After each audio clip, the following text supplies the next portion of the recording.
cœur de notre cœur, qui nous connaît mieux que nous-mêmes et qui nous attend tout le temps.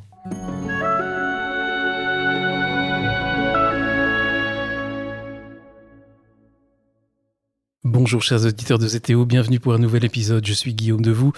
Je vous retrouve avec joie et une nouvelle fois à Saint-Malo pour rencontrer cette fois une femme qui vient ici se ressourcer avec les siens chaque été. Pascale Rossler, bonjour. Bonjour Guillaume. Bonjour Pascale, merci d'avoir accepté mon invitation. Pascale Rossler, vous êtes une ancienne responsable politique déléguée à la biodiversité. Vous êtes aujourd'hui coach, formé aux sciences de l'environnement. Vous accompagnez les transitions écologiques individuelles et collectives. Est-ce que j'ai à peu près bien résumé ? Oui. Il manquait quelque chose ? Non, tout à fait. J'ai un parcours dans l'écologie et aussi dans la psychologie. Et donc, j'ai relié tout ça avec une approche assez personnelle de l'éco-psychologie. L'éco-psychologie, quand on est à Saint-Malo, on se sent bien ? Ah bah c'est merveilleux. On est en contact avec les éléments, les forces de la nature et c'est très régénérant. Alors, on est dans une maison merveilleuse. J'étais il n'y a pas très longtemps pour un épisode avec Cécile Papillon à quelques dizaines de mètres seulement d'ici. Ici, à nouveau, on est sur le sillon et on voit la mer. Voilà, avec toutes ces couleurs qui nous nourrissent. Voilà. Même s'il ne fait pas très beau aujourd'hui, mais ça fait du bien de temps en temps. Oh bah toutes les nuances de la nature, moi, me nourrissent, mais... Alors Pascale Rossler, si on se rencontre aujourd'hui, c'est en grande partie, je révélerai peut-être aussi en fin d'émission d'autres raisons plus particulières, mais c'est parce que vous avez écrit un livre, Révéler votre nature. Le sous-titre, c'est un petit guide de l'écologie intérieure et relationnelle pour un monde meilleur. C'est un livre qui arrive en complément de votre activité professionnelle. Oui, c'est ça. En fait, j'ai eu envie de structurer ma pensée et puis de pouvoir amener le lien entre toutes ces notions d'écologie et de psychologie qui ne sont pas très souvent... C'est la première fois que j'entends parler du lien entre écologie et psychologie. C'est vous l'aviez découvert depuis combien de temps ? Ah ben ça s'est fait assez naturellement parce qu'en fait moi j'ai commencé à travailler sur moi assez jeune pour des raisons personnelles, c'était nécessaire. Et puis j'avais cette conscience très forte, je suis amoureuse de la nature depuis toujours, mais qu'il y avait quelque chose qui allait pas du tout avec notre environnement. Et puis plus j'ai avancé dans le travail sur moi, personnel, plus j'ai vu que vraiment un profond respect de soi menait à un véritable respect de l'environnement. C'est-à-dire qu'au début, j'avais souvent des comportements de protection de l'environnement qui étaient dictés par quelque chose de très rationnel, par des connaissances. Et puis plus j'ai cheminé dans le respect de moi-même, plus je me suis rendu compte que ça devenait incarné, vivant. Ouais, par exemple, pour prendre un exemple, il y a une étape où je mangeais plus certaines qualités d'aliments, notamment de la viande. Bon, moi, j'aime bien manger un petit peu de viande, mais j'aime bien choisir la qualité pour pas cautionner n'importe quoi. Et il y a eu un moment où vraiment, je me suis dit, mais je ne mets pas ça dans mon corps. C'était plus, vous voyez, c'était plus intellectuel. Et donc, cette écologie vivante, je trouve qu'elle prend tout son sens et on pourra développer sur ce sujet. Bien sûr. Et donc... Ce livre, qui est un livre très pratique, qui se lit de façon très agréable et qu'on peut lire et qu'on peut ouvrir aussi un petit peu partout. On y trouve tout le temps quelque chose d'important sur le moment qu'on est en train de vivre. Vous dites que c'est pour faire face aujourd'hui à cette perte de repères, un délitement de la solidarité, une crise écologique, une perte de repères assez gigantesque. Ah bah oui, c'est certain. Aujourd'hui, de toute façon, il y a une énorme perte de sens et puis il y a des injonctions dans tous les sens. Et ça crée énormément de malaise, évidemment. Ça crée beaucoup de souffrance psychologique, mais ça crée aussi du déni ou de la dénégation. Et pire que ça crée une forme de résignation. Et ça, je trouve que c'est pire que tout. Parce qu'en fait, on a à la fois de plus en plus de connaissances. Donc, comme je le disais, sur le plan cognitif, sur le plan rationnel, on a compris tout un tas de choses. Mais à la fois, c'est comme s'il y avait un clivage avec... la gestion émotionnelle finalement de cette crise écologique. C'est-à-dire qu'aujourd'hui on parle beaucoup d'éco-anxiété, mais finalement qui s'en occupe vraiment dans les familles quand un enfant arrive en disant tiens ça fait peur, c'est angoissant, les parents sont pas du tout outillés. Donc en fait à la fois on a des injonctions qui nous disent il faut pas faire ceci, pas faire cela. À la fois on voit bien que rien ne change, voire que plein de choses empirent sur le plan mondial, sur le plan des politiques, politiques, sur le plan des industriels. Et donc, on se retrouve là, au milieu du gué, complètement démunis. Et en plus, on ne sait pas accueillir, ni individuellement, ni collectivement, tout ce que ça nous fait ressentir. Et on a là un levier extraordinaire. Hein, vous savez, crise égale menace ou opportunité en chinois. Vraiment de se réapproprier de manière vivante et sensible. Qu'est-ce qui se passe quand on se branche finalement sur toutes ces émotions liées à l'état du monde? Ça peut nous mettre évidemment en colère. On peut se dire ça bouge pas assez. Moi-même, qu'est-ce que je fais? Ça peut bien sûr nous rendre tristes. Ça peut évidemment nous inquiéter. Certains parlent de dégoût, notamment chez les jeunes. C'est très fort. Il y a des jeunes. C'est Flore Vasseur qui nous disait ça avec son film Bigger Than Us. Des jeunes qui disent nous sommes des parasites de la planète. Donc aujourd'hui, on voit bien que la santé mentale des jeunes, c'est vraiment un énorme sujet. Donc tant qu'on ne reconnaît pas toutes ces émotions, parce qu'on ne sait pas les traiter, on ne sait pas quoi en faire, mais finalement, on va les refouler, on va les garder à l'intérieur de nous. Donc non seulement elles sont agissantes, elles tournent en rond, elles nous désespèrent, mais en plus, elles ne jouent pas leur rôle. Parce qu'une émotion, étymologiquement, immovere, mouvement vers l'extérieur, bien sûr, c'est un signal. C'est comme un GPS de l'âme qui nous dirait il y a une valeur qui n'est pas respectée, il y a quelque chose qui est pas juste. Donc, quand on a une émotion de colère, qu'est-ce qu'on en fait? On peut dire mais je tiens à ce que ça se soit respecté et je suis pas d'accord avec ça. On peut s'exprimer, on peut agir. Quand on est triste, évidemment aussi. Toutes les émotions peuvent nous amener à un passage à l'action qu'aujourd'hui on ne fait pas. Donc non seulement l'émotion nous amène à une forme, elle nous plombe si vous voulez, elle nous amène à une forme de résignation, mais en plus se réapproprier la force, l'intention positive finalement de ce mouvement vivant de notre âme. Et si tout le monde écoutait ces émotions et ce qu'elles ont à nous dire, évidemment on agirait beaucoup plus au lieu de baisser les bras. Mais cette résignation, vous la comprenez certainement, Pascale Roessler, parce qu'il y a de quoi. Les enjeux sont énormes. On a abordé récemment aussi sur ZTO, il y avait une émission sur les enjeux liés à l'intelligence artificielle, les enjeux de la crise climatique. Et il y a d'autres enjeux géopolitiques. Il y a des guerres comme il n'y en avait jamais eu peut-être autant avant, et des guerres en Europe. Ouais. On est face à des enjeux quand même... qui peuvent paraître parfois paralysants. Je pense que c'est surtout qu'on est complètement démunis et qu'en fait, on peut tout à fait se réapproprier son propre pouvoir d'agir. Évidemment, on ne pourra peut-être pas changer le monde, mais la résignation individuelle et collective, c'est vraiment la pire des réponses parce qu'elle nous désespère. Ça crée vraiment un marasme... terrible, qui devient une forme de norme. Et c'est ça qui est terrible.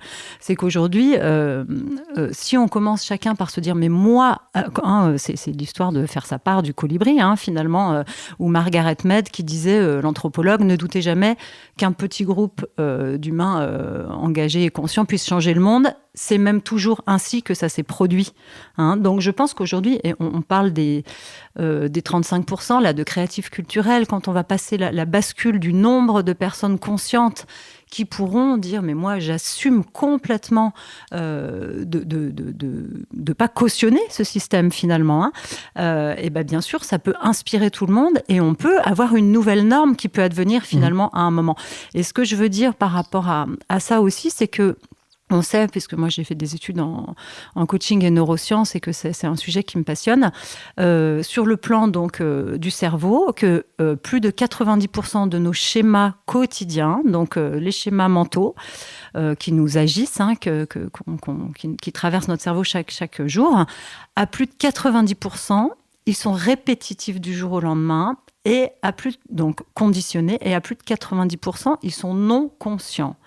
Donc évidemment, dans ce grand moule collectif, dans cette grande norme sociale plus ou moins consciente, qui est à la résignation, qui est à la destruction de la planète. Je suis désolée, mais aujourd'hui, la norme, c'est quand même, quand on voit par exemple la publicité, combien de publicités reposent sur des arguments scientifiques vertueux pour la planète? Très très peu. La plupart des produits qu'on voit sur les publicités sont tout à fait délétères pour la santé, avec une majuscule, la santé des écosystèmes, la santé humaine, évidemment... bien sûr, la santé globale, on va dire. Et puis c'est des produits dont on n'a pas besoin la plupart du temps. Exactement, tous les polluants chimiques, etc., qui perturbent les écosystèmes et les organismes. Voilà, donc quand on sait que ça, c'est la norme et qu'on baigne là-dedans, et que si on ne se pose pas de questions et qu'on ne met pas de conscience particulièrement, on va être dans ces schémas-là un petit peu par défaut, on va dire. C'est pas de la paresse intellectuelle, c'est tout à fait normal. L'humain est conçu comme ça. L'humain est un animal social qui a un besoin d'appartenance avant d'avoir un besoin de réalisation personnelle. Ça, c'est la pyramide de Maslow qui nous le dit. Donc, quand on prend conscience de ça et qu'on se dit, mais en fait, cette norme-là, dans laquelle j'ai grandi, dans laquelle je baigne et que je subis plus ou moins consciemment, c'est une norme qui est malade, finalement, parce qu'on peut quand même, à mon sens, le dire. On peut tout à fait se réapproprier son pouvoir d'agir, mettre de la conscience, dire, écoutez, moi, ça ne passera plus par moi. Ça ne veut pas forcément dire juger les autres, stigmatiser qui que ce soit, mais ça peut vouloir dire simplement savoir dire des vrais non et faire des vrais choix. Ça demande de la conscience, ça demande de l'action, ça demande d'assumer, ça demande parfois une certaine organisation. Et là, on retrouve vraiment, on peut faire sa part et bien sûr lâcher prise, ne pas s'épuiser, parce qu'on voit beaucoup dans les milieux écologistes des gens qui disent mais il faut sauver le monde, moi j'en suis conscient, donc je vais tout faire et je vais convaincre tout le monde, jusqu'à s'épuiser. Moi j'en coach toutes les semaines des gens comme ça, donc je vois bien qu'une écologie de vie, c'est important. Retrouver la joie d'agir, c'est important. Retrouver l'émerveillement face à la beauté du monde, et ça passe par justement la sensibilité, c'est indispensable. Et quand on est là-dedans, bien sûr, on retrouve de l'espoir. Quand on gère toutes ces émotions-là, qu'on les accueille, qu'on leur donne du sens et qu'on retrouve... Alors, c'est pour ça que pour moi, la reconnexion à la nature et au vivant et à tous ces principes qui sont des lois immuables, quelle que soit la quantité, si vous voulez, de vivants qu'on a dégradés, nous les humains, les lois d'abondance, de résilience, d'entraide aussi, de collaboration, qui sont les lois immuables du vivant, elles sont toujours là. Et quand on arrive à prendre conscience de ça par notre ressenti, pas juste le savoir. Pour moi, le savoir, c'est l'écologie. Savoir que tout est lié, c'est l'écologie. Sentir que tout est interdépendant, que tout est lié et que nous, humains, on appartient à ce grand mouvement de la vie qui nous émerveille, ça, c'est l'éco-psychologie, c'est même l'éco-spiritualité. Et quand on se sent appartenir à ce grand mouvement-là et y contribuer de manière vertueuse, on retrouve une forme de joie. Évidemment, on peut être tout à fait lucide et très triste et même désespéré d'une certaine manière. Mais en tout cas, on ne sait pas ce qui va se passer, ce qui peut se passer si on change. Aujourd'hui, les projections qu'on fait, c'est soit des dystopies, clairement, soit, on parle parfois d'utopie, mais le plus plausible, c'est d'imaginer ce qui va se passer selon les scientifiques, de voir les rapports du GIEC. Mais les rapports du GIEC, c'est quand même ce qui arrivera, a priori, si on change pas grand-chose. Alors que si on changeait massivement, on ne sait pas dans quelle mesure la résilience du vivant, on sait qu'il y a de l'inertie sur le dérèglement climatique, tout un tas de choses, c'est pas gagné. Mais on peut peut-être ne pas couler, peut-être qu'on va se prendre des murs, mais peut-être qu'à un moment, et moi j'ai foi en ça, l'humanité aura dépassé son adolescence pathologique, comme dit Pablo Servigne, et qu'on arrivera à une forme de maturité.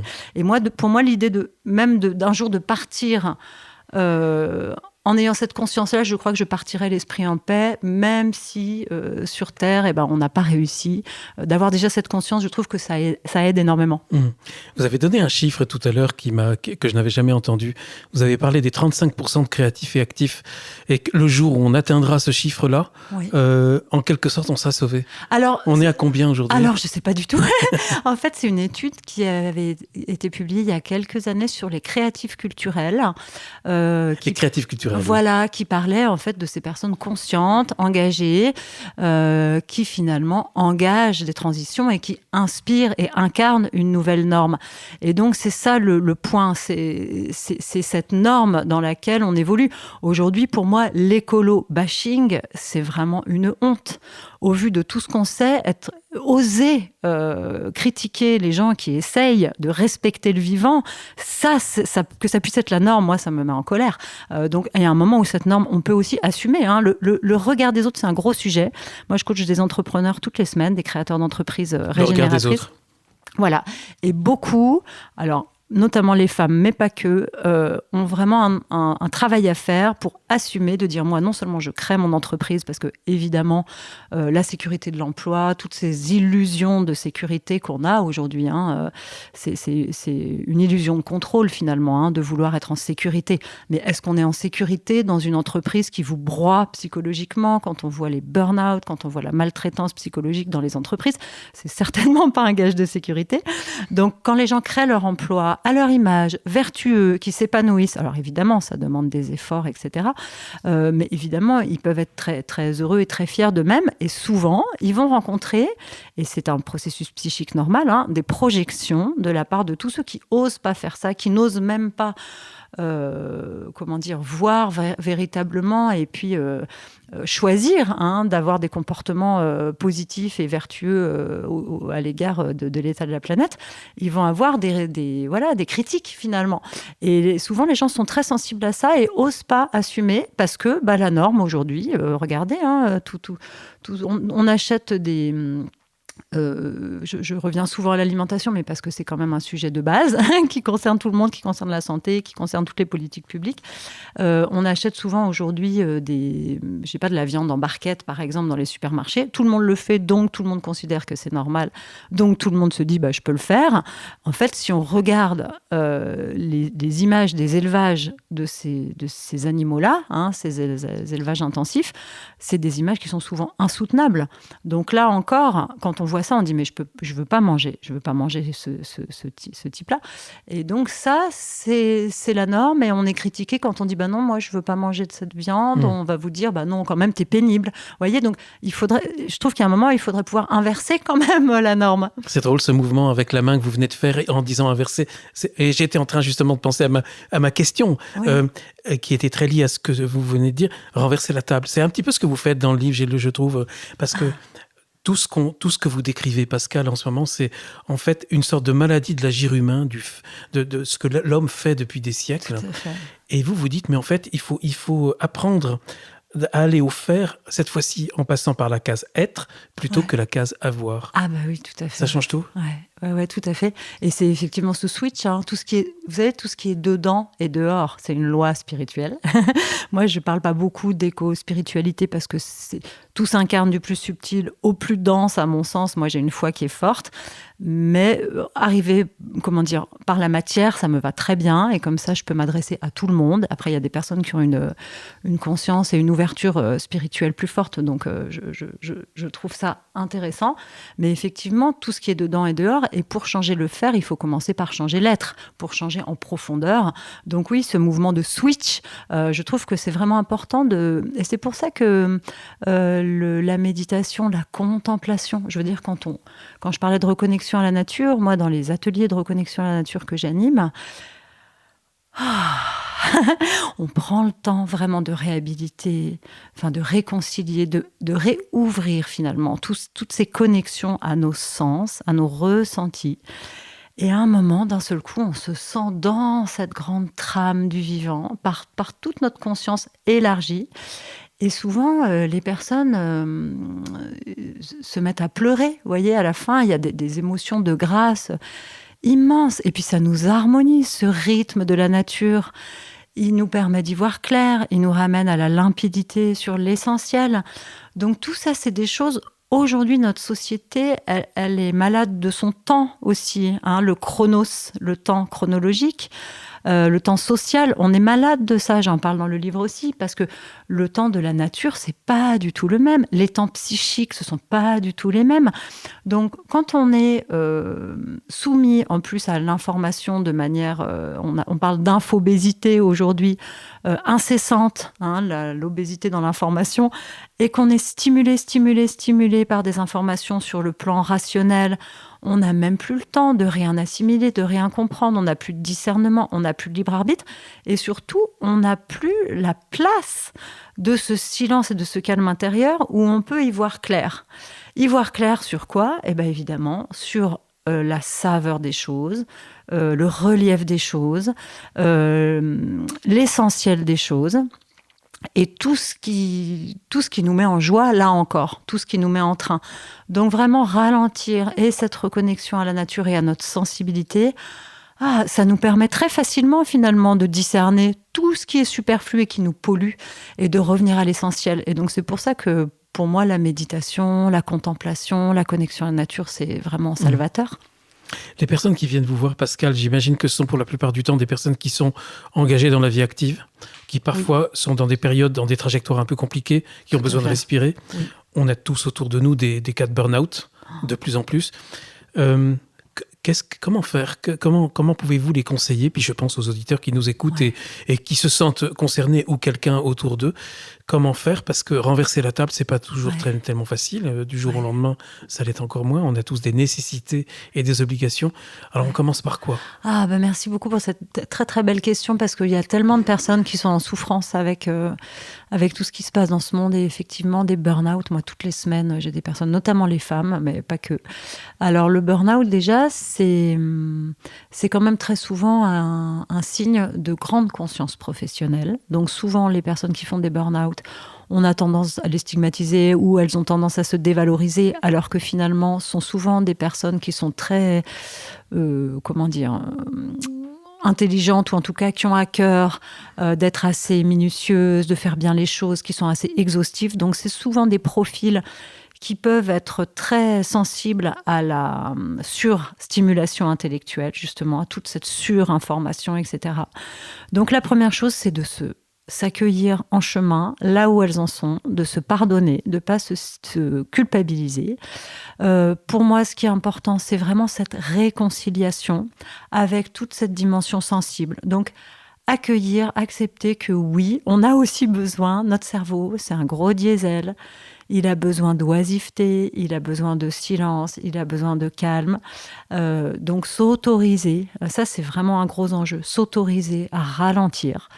Et puis bien sûr, pour ça, prendre le temps de se faire du bien.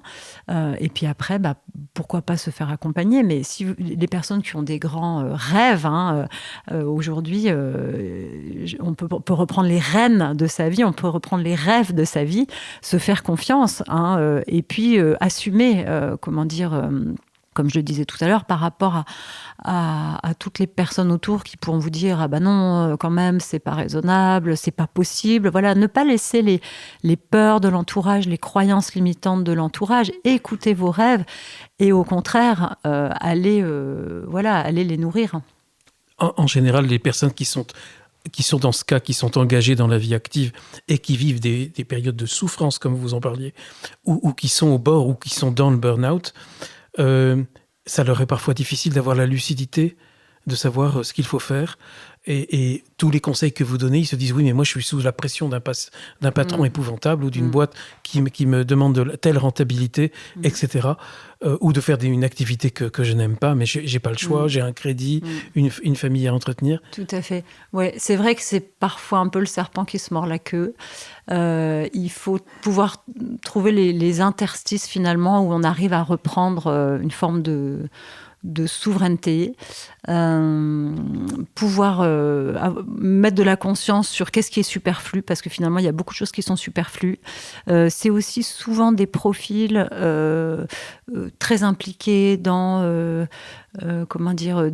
parfois des activités citoyennes, et c'est très bien, souvent la vie familiale, qui peut c'est des personnes parfois qui donnent des autorisations aussi inconscientes, à ce qu'on prenne la place à leur place, et donc reprendre sa place, savoir aussi poser des limites, identifier ses besoins, savoir identifier les limites, savoir dire non, à quoi on peut dire non pour dire des grands oui, et réenclencher petit à petit comme ça, voilà, mettre le pied dans la porte et réenclencher, parce que c'est vertueux. En fait, c'est comme un muscle, même au niveau du cerveau. On sait très bien que les circuits conditionnés, c'est ce que je disais tout à l'heure, c'est comme des autoroutes mentales, si vous voulez.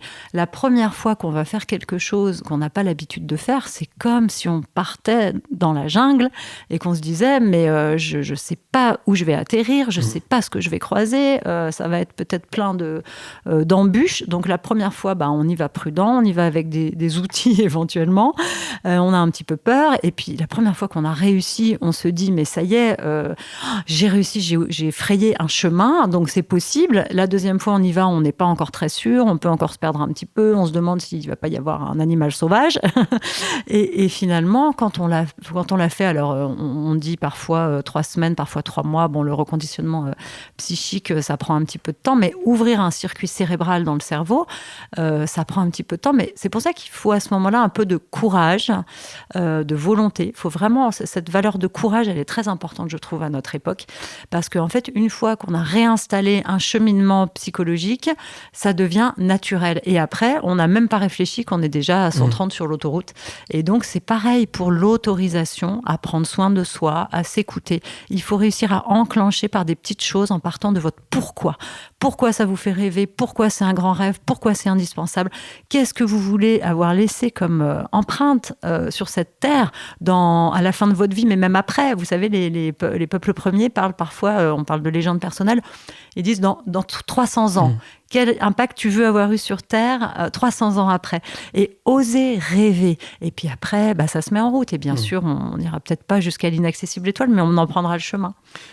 Pour résumer, si j'ai bien compris, Pascal Roessler, si on est dans une situation de souffrance comme celle-là, ce qu'on peut au moins essayer de faire, c'est l'inconnu, c'est tenter, c'est risquer, et c'est peut-être une des maladies dont on ne se rend pas compte, on cherche à trop contrôler, et c'est peut-être de ça que vient le mal. Tout à fait. Merci pour cette bonne question et formulation, parce que c'est tout à fait ça. En fait, on parle souvent, vous savez, de zone de confort. Les gens restent dans leur zone de confort. Donc, quand on parle de ça, évidemment, on fait allusion en général à ces 90% de circuits cérébraux qui sont conditionnés. On est dans le connu.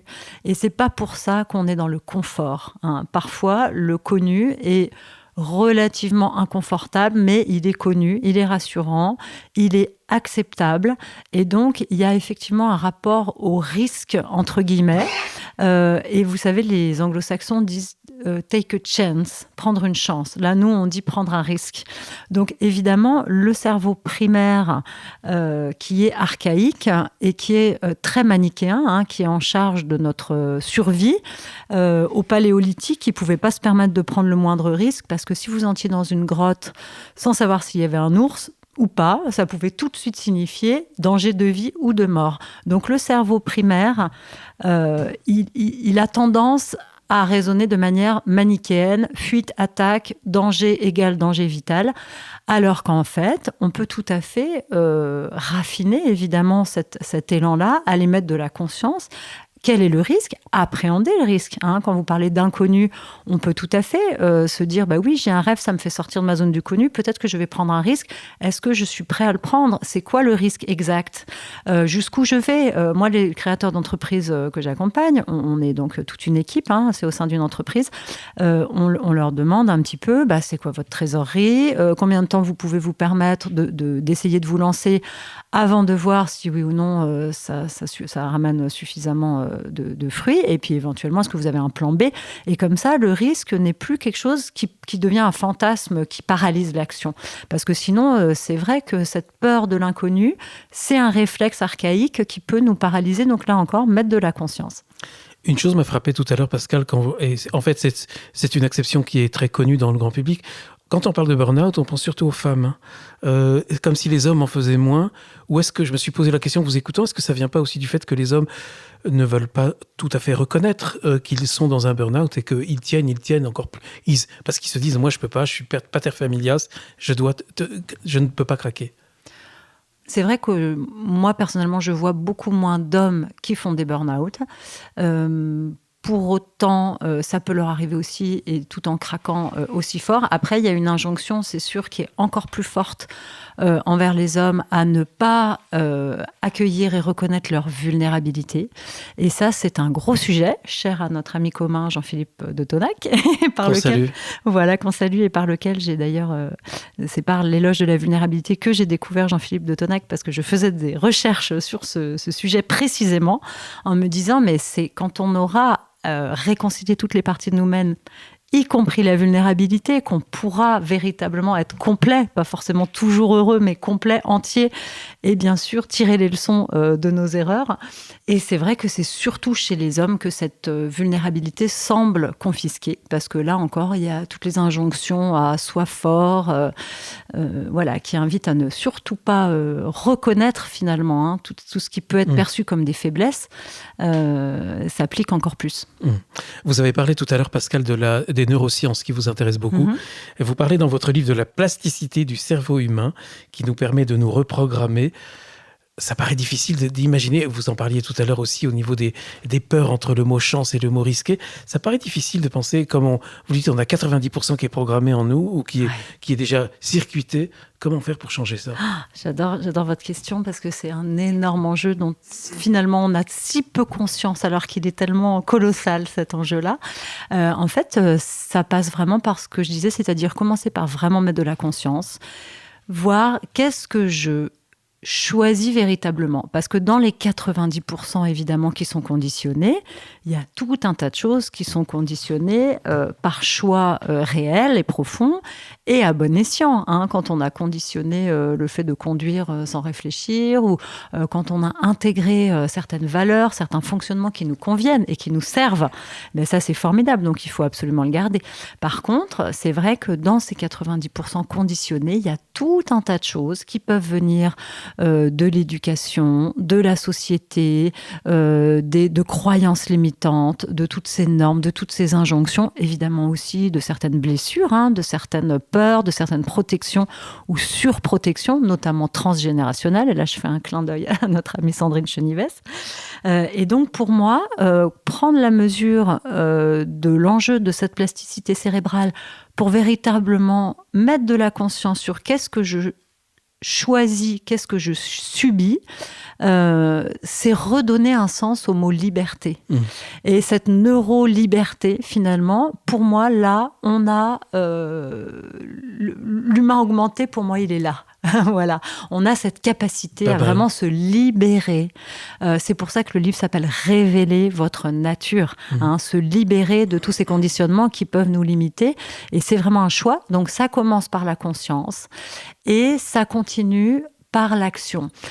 Parce que en fait, il y a un lien très direct dans nos conditionnements cérébraux entre ce qu'on ressent, donc nos émotions, nos ressentis, nos pensées et nos actions. Et les unes influencent les autres. Nos pensées deviennent nos comportements et tout ça, ça devient des habitudes. Donc, quand on a la croyance, par exemple, qu'on va pas y arriver, qu'est-ce qu'on va faire ? On va éviter on va éventuellement saboter, on va ne pas oser, voilà, on va se replier. Quand on fait ça, qu'est-ce qu'on ressent ? On ressent du découragement, éventuellement de la tristesse, éventuellement de la honte. Et quand on ressent ça, qu'est-ce qu'on se dit ? Définitivement, je ne suis pas capable, je ne vais pas y arriver et je n'y arrive jamais. Et ça renforce, vous voyez, c'est une spirale vicieuse. Alors que quand on commence à réenclencher, c'est ce qu'on appelle la roue de la conscience en coaching, en mode vertueux. Donc, si je détecte que j'ai une pensée qui me limite et que je me dis je ne vais pas y arriver, je peux me dire, est-ce que parfois j'ai réussi ? Comment est-ce que je pourrais réussir une petite étape, une petite première victoire, un premier petit pas ? On va se dire, je vais passer à l'action sur ce petit pas, je m'en fais un objectif réaliste, atteignable, et donc on va le faire. On va ressentir évidemment de la fierté, peut-être de la joie, et on va se dire, finalement, je suis capable. Et là, on réenclenche cette roue de la conscience de manière positive. Et donc, c'est comme ça qu'on se reconditionne, en liant ce qu'on ressent, ce qu'on pense et ce qu'on fait. Ce qui est important, et ça vous le mentionnez dans votre livre, en disant il faut qu'on s'autorise l'avenir, il faut qu'on s'autorise nos rêves, il faut aussi qu'on se pardonne à soi-même. Ah oui, énorme, c'est un gros travail, tout à fait. Et ça rejoint vraiment la question de la vulnérabilité.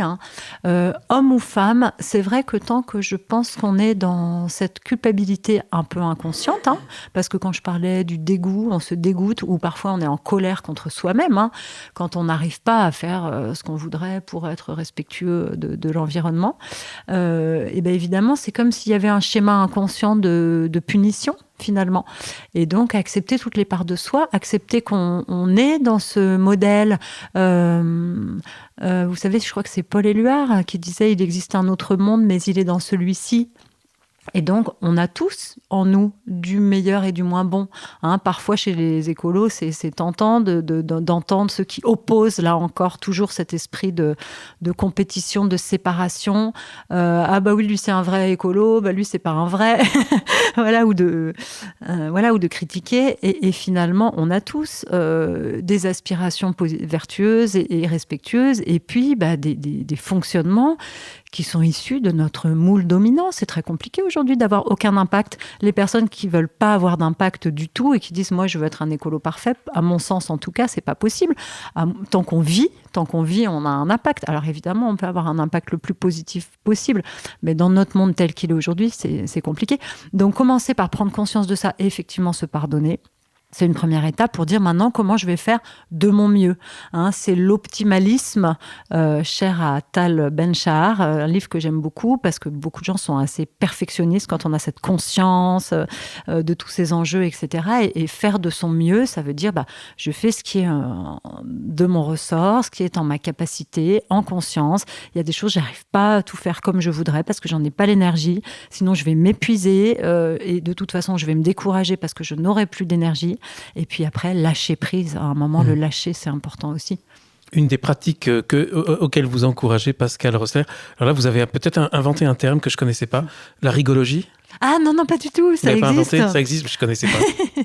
Alors, je l'ai découvert lors d'un événement il y a quelques années sur le bien-être au travail, où il y avait un atelier de rigologie. Donc, c'est une discipline qui existe et où, effectivement, on fait rire les gens par différents moyens. Et j'ai trouvé ça extrêmement intéressant parce que quand on arrive à rire et à avoir de la dérision dans la vie, la vie c'est quand même un grand jeu d'une certaine manière à mon sens, donc bien sûr il y a des choses qui sont graves mais on peut aussi dédramatiser un petit peu et ça n'empêche pas de faire les choses sérieusement, ça aide de dédramatiser un peu et on voit que c'est une approche qui permet vraiment de créer des liens beaucoup plus profonds très vite en fait. Dans cet atelier de rigologie on avait eu des échanges avec des personnes que j'avais jamais vues avant et en 20 minutes, on avait un niveau de complicité assez incroyable. Alors, on a parlé de rigologie. Un autre mot, la plus sérieux, mais beaucoup plus universel, là que je connaissais bien, mais que vous employez très souvent, et c'est un peu inattendu quand on lit un livre comme le vôtre, et tant mieux, le bien commun. Ah oui, bien sûr. Cette conscience-là, elle est importante. C'est quelque chose qui se perd complètement aujourd'hui. Le sens du bien commun, qu'est-ce que ça veut dire ? Donc évidemment, à un niveau collectif, bien sûr, les politiques, quelle conscience du bien commun. Mais je pense qu'à un niveau personnel, il y a aussi un vrai enjeu par rapport à ça. Et finalement, vous voyez, quand on parle de l'écologie relationnelle, c'est-à-dire des relations entre les humains, de l'intelligence relationnelle entre les humains, pour moi, aujourd'hui, être capable, finalement, d'assumer, de prendre sa place de manière vertueuse, être souverain, c'est un mot qui est important. C'est-à-dire sentir au fond de soi, à l'intérieur de quand on écoute sa petite voix au fond qui nous dit « mais de quoi tu as envie, à quoi tu aspires, c'est quoi le message de ton âme, qu'est-ce que tu as vraiment envie de faire sur cette terre ?» Quand on assume de prendre cette place-là et d'assumer cette aspiration profonde qui est unique, c'est ça qui est important, on fait du bien aux autres parce qu'on montre autre chose. Et pour moi, le bien commun, il passe aussi par ça. Par dire, pour moi, c'est presque un bien commun d'être capable d'avoir la souveraineté de dire, mais moi, je veux être vertueux pour le monde et je l'assume. Alors, Pascale Rosler, vous dites, en fait, vous résumez, c'est une définition d'ailleurs universelle, que l'écologie, c'est la science qui étudie les relations entre les êtres vivants. Et dans les vivants, il y a les animaux, y compris les humains, il y a les plantes, il y a les micro-organismes, et il y a tout l'environnement de vie, les éléments, le sol, l'eau, l'air, les autres êtres vivants. Il y a forcément donc des liens très forts avec la spiritualité ? Ah complètement. C'est ce que je disais tout à l'heure. Pour moi... l'écologie, c'est la science qui sait que tout est interdépendant, que tout est relié. Mais c'est sur le plan cérébrale. C'est-à-dire que dans le cerveau, alors c'est extrêmement réducteur, donc je vais prendre des précautions d'usage quand j'aborde ces sujets-là. On a longtemps parlé de cerveau droit, cerveau gauche. Évidemment, c'est extrêmement complexe. Le cerveau, même les neuroscientifiques les plus pointus sont pas toujours d'accord entre eux, tellement le cerveau est complexe. Mais on sait qu'il y a quand même des instances qui sont liées à la compréhension, donc cognitive, rationnelle. Et il y a des instances du cerveau qui sont davantage dédiées au ressenti. Et en fait, la compréhension rationnelle, c'est une instance qui est là pour analyser ce qui s'est passé dans le passé, pour assurer notre sécurité dans le futur. Donc c'est une instance qui est à la fois catégorique, analytique, donc qui clive, puisque forcément elle va créer des représentations hors sol, donc le côté analytique, et qui est froide. C'est-à-dire que si vous regardez des chiffres sur la faim dans le monde, évidemment, ça va toucher votre rationnel. Et bien sûr, ça peut vous faire un petit quelque chose du côté du ressenti, mais quand même, ça restera des chiffres sur un tableau Excel. Et ça va absolument pas provoquer la même réaction que si vous voyez un enfant, si vous croisez le regard d'un enfant qui souffre de malnutrition. Et là, ça engage toute notre empathie, évidemment, via nos neurones miroirs. Et donc cette dimension sensible, ce ressenti, cette instance de la sensibilité, elle nous met en contact avec ce qui est vivant dans le présent. C'est pour ça que l'émotion, c'est quelque chose de vivant. Et c'est pour ça que quand on ressent les choses dans le vivant, évidemment, ça nous met en mouvement. Et donc, il y a un gros enjeu pour moi à réhabiliter cette sensibilité pour ça. Et c'est pour ça que je dis que pour moi, la conscience sensible, on parle parfois de sentiment océanique, cette conscience élargie finalement, que tout est lié, ce sentiment océanique d'appartenance à ce grand mouvement de la vie. On a tous les deux tourné la tête vers la fenêtre, en parlant de sentiment océanique. Avec la mer. Avec la côte d'Émeraude.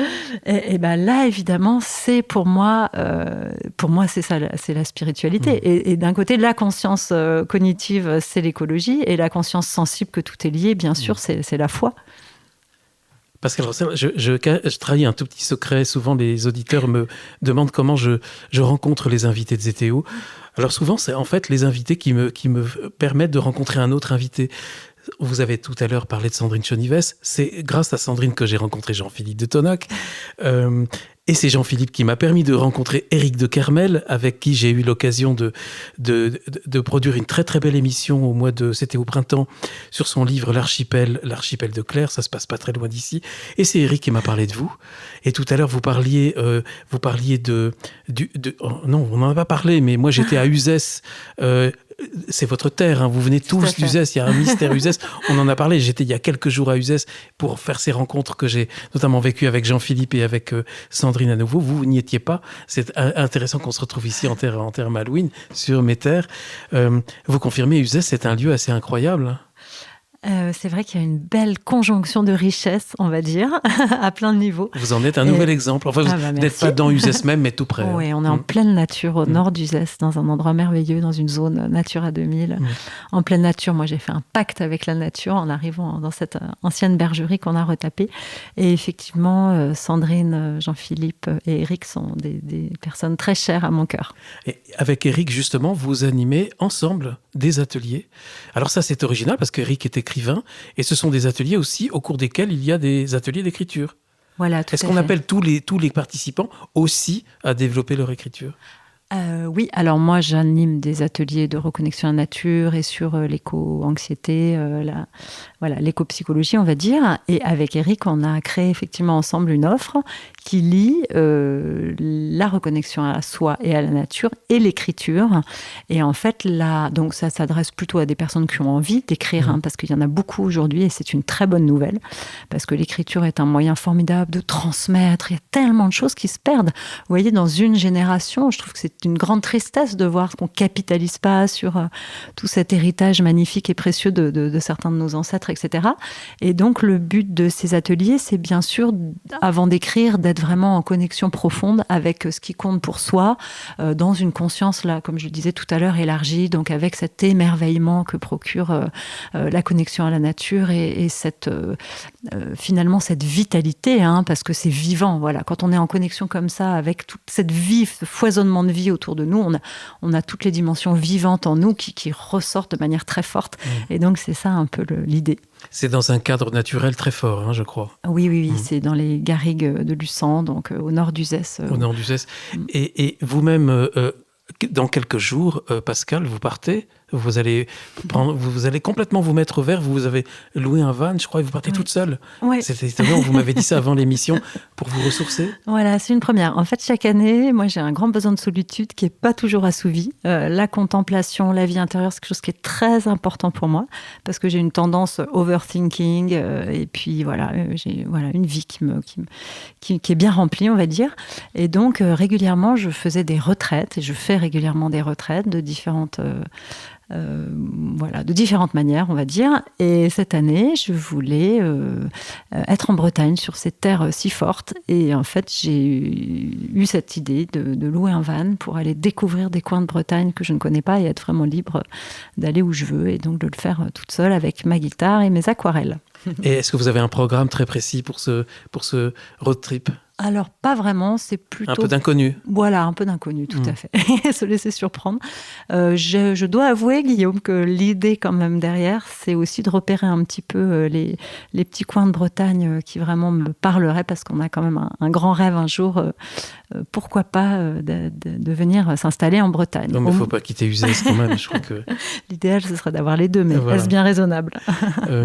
Ces ateliers, ces stages, vous les appelez comment ? Ateliers, stages, ce que vous animez avec Éric ? Alors, écriture et reconnexion à la nature. Et reconnexion à soi et à la nature. Là, il y en aura à l'automne bientôt ? Oui, tout à fait. Il y en a un en octobre. Alors, c'est quasiment complet de mémoire, mais il reste peut-être une place. Et puis le suivant aura lieu en décembre, fin décembre. Et puis après, vu qu'il y a pas mal de demandes, on est très content. Si ça plaît, on en programmera d'autres, évidemment. Pour les auditeurs que ça intéresse, le lien accompagne cet épisode, Pascal. Permettez-moi quand même une question, si vous le voulez bien. Peut-être, je suis un peu triste parce que je vais peut-être un peu assombrir le sujet, mais vous avez été passionné, engagé politiquement, je le disais au début de l'émission, dans les questions écologiques. Est-ce que c'est pas un peu triste de voir que nos dirigeants politiques aujourd'hui, en fait, ne s'emparent même pas de la cause écologique ? Ou dès qu'il y a un peu trop de pression, ils lâchent ? Oui. En fait, c'est extrêmement triste, effectivement. Et c'est un univers que moi, j'ai vécu comme... j'allais dire dégénératif, vous voyez, la force, à l'inverse du mot régénératif. C'est vrai que c'est un univers qui est extrêmement énergivore, où la norme, c'est d'être dans la méfiance, d'être dans le coup bas. Et j'ai vite compris, parce que moi, j'y étais allée pour faire de la politique autrement. C'était le slogan à l'époque d'Europe Écologie. C'est ça qui m'avait donné envie d'y aller, puisqu'ils voulaient une part de personnes de la société civile pour faire de la politique autrement. Que quand vous étiez en train d'essayer d'incarner des valeurs un peu plus honnêtes, on va dire, de franchise, de dialogue, de conviction, d'accord et de confiance, on vous prenait tout de suite pour quelqu'un de naïf, et que en fait, si vous commenciez à jouer les coups bas, les coups tordus, là, vous étiez tout de suite reconnu comme un super politique. Donc, moi, j'ai fait quand même un mandat entier... où j'ai pu apporter pas mal de choses. J'étais la première vice-présidente en France en charge de la biodiversité. Je l'avais vraiment voulu, je me suis battue pour ça.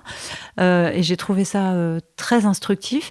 Après, c'est vrai que j'étais allée en politique pour faire évoluer l'écologie de manière transversale dans les différents thèmes, que ce soit l'aménagement du territoire, l'agriculture, l'alimentation, tout ça. Et à la fin, je me suis dit non, en fait, maintenant, je crois que le plus important, c'est de faire évoluer l'écologie de manière...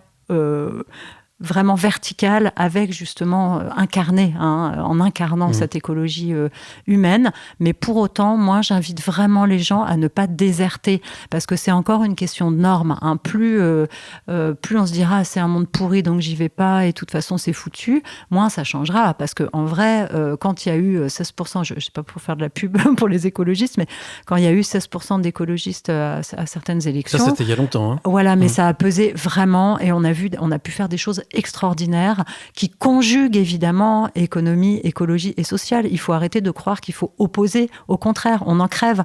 Les coûts indirects finalement, y compris économiques, de nos choix délétères pour l'environnement, c'est une dette économique collective réelle. Et pour la santé humaine, regardez l'état de la pollution de l'air. Si vous me branchez là-dessus, on peut en parler longtemps. Et donc, ne désertons pas, par pitié, la politique et l'écologie politique qui a largement ses travers. Mais il y a aussi des gens géniaux et surtout, allez-y. Donc, même en politique, on peut faire partie des créateurs culturels. Tout à fait. Ça, j'y crois fort. Merci infiniment, Pascale. Est-ce qu'il y a quelque chose qu'on ne s'est pas dit et sur lequel vous souhaitez peut-être ajouter avant qu'on se quitte? Non, je voudrais vraiment vous remercier. C'était un grand plaisir. Je crois juste que on a tous la capacité d'amener notre part de réponse. Le mot responsabilité, il vient de là. Étymologiquement, c'est quoi ma part de réponse? Donc, faisons-nous confiance. Osons, soyons souverains, réinventons l'audace, réinventons le courage et vraiment ça nous redonne de l'espoir et ça nous remet en joie et ça c'est une certitude. Tous ceux qui s'engagent dans une écologie de vie vertueuse, il faut aussi se relier évidemment à des personnes qui ont cette conscience-là, c'est très important. Évidemment ça nous redonne de l'allant et quand on fait ça, on incarne une autre norme, on montre qu'elle est possible et on va l'inspirer autour de nous. Donc surtout, c'est le moment ou jamais de ne pas baisser les bras. C'est le moment d'y croire. Quand on vous voit, on y croit. Merci Guillaume. Merci infiniment pour cet échange. Merci infiniment Pascale Rossler, auteur du livre Révélez votre nature, le lien aussi avec le descriptif de cet épisode. Eh bien, merci Pascale pour cette rencontre ici sur Mes Terres à Saint-Malo. Ça m'a fait vraiment très plaisir. Comme bonheur. Voilà, merci. À bientôt, chers auditeurs. J'ai appris aujourd'hui que vous êtes des créateurs culturels. Les auditeurs de ZTO, comme tous les acteurs modestes qui changent le monde. C'est une belle invitation pour conclure. Merci Pascale, à bientôt pour un prochain épisode. Avec plaisir.